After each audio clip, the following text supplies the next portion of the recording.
হায়াত মৌতের মালিক আল্লাহ, ন্যূনতম সিকিউরিটি নিয়ে চলাও হলো সুন্নাহ। কিন্তু আমাদের লড়াইটা হলো, আমার মা স্বাভাবিকভাবেই কান্নাকাটি করেন, আমার পরিবার সবাই। তো আমি আমার মাকে বলেছি যে দেখো, মানে আমরা যে লড়াই নেমেছি, আমার একটা মনে হয় কি, কোনো রাজনীতিবিদের না বাসায় মৃত্যুটা হইতে পারে না, এটা কোনো ভালো মৃত্যু না।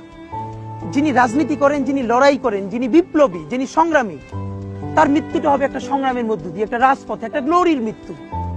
আমি তো ভীষণ ভাবে প্রত্যাশা করি, আমি ছোটবেলা থেকে এই স্বপ্নটা দেখি, অনেক জায়গায় বলেছি, একটা তুমুল মিছিল হচ্ছে অন্যায়ের বিরুদ্ধে। সেই মিছিলের সামনে আমি আছি, কোনো একটা বুলেট এসে আমার বুকটা হয়তো বিদ্ধ করে দিয়েছে, এবং সেই মিছিলে আমি হাসতে হাসতে আমি শহীদ হয়ে গেছি। এবং সবাই যখন মৃত্যুটাকে ভীষণ ভয় পায়, আমি তখন হাসতে হাসতে আল্লাহর কাছে ভীষণ সন্তুষ্টি নিয়ে পৌঁছতে চাই যে আমি একটা ন্যূনতম ওই জীবনটা লিড করতে পারলাম, যে আমি একটা ইনসাফের হাসি নিয়ে আমি আমার আল্লাহর কাছে পৌঁছতে চাই। সুতরাং আগামী 50 বছর বাঁচলাম, কোনো ইম্প্যাক্ট তৈরি হলো না আমারে দিয়ে, দেশের জন্য, রাষ্ট্রের জন্য, উম্মার জন্য, জাতির জন্য। কিন্তু আমি ধরেন 5 বছর বাঁচলাম, সেটার মধ্য দিয়ে যদি আগামী 50 বছরের ইম্প্যাক্ট তৈরি হয়, তাহলে অনেকদিন বেঁচে থাকায় কি সাফল্যের বলেন? শহীদ প্রেসিডেন্ট জিয়াউর রহমান কয়টা দিন বেঁচেছেন, কিন্তু ভাবেন আজকে পর্যন্ত উনি আমার অনুপ্রেরণা। হাঁটতে হাঁটতে আমার পা ফুলে যায়। আমি, আমার টিম সেদিনকে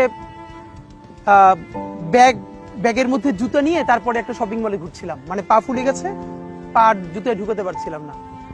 তো জিয়াউর রহমানের একটা ওনার গল্প মনে পড়ছিল, যিনি মাইলকে মাইল যখন হাঁটতেন, ওনার সাথে স্টাফদের পা ফুলে যেত, কিন্তু ওনার তো আর্মি ট্রেনিং আছে। তখন তাকে বলতো, স্যার আপনার তো আর্মি ট্রেনিং, আমরা তো আর পারি না। এই জন্য ওনাকে মানুষ রাখাল রাজা বলতো।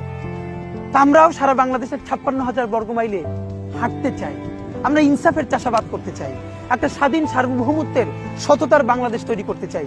আল্লাহ যে কয়দিন হায়াতে রাখবেন, এই লড়াইটা করব। যেদিন নিয়ে যাবেন, আমি স্বপ্ন দেখে যেতে চাই, আমি আমাদের এমন টিম, আমি আমার সন্তানকে রেখে যেতে চাই, আমার মৃত্যুর পরে যেন এই লড়াই বন্ধ না হয়, এই লড়াই যেন বাংলাদেশে কিয়ামত পর্যন্ত জারি।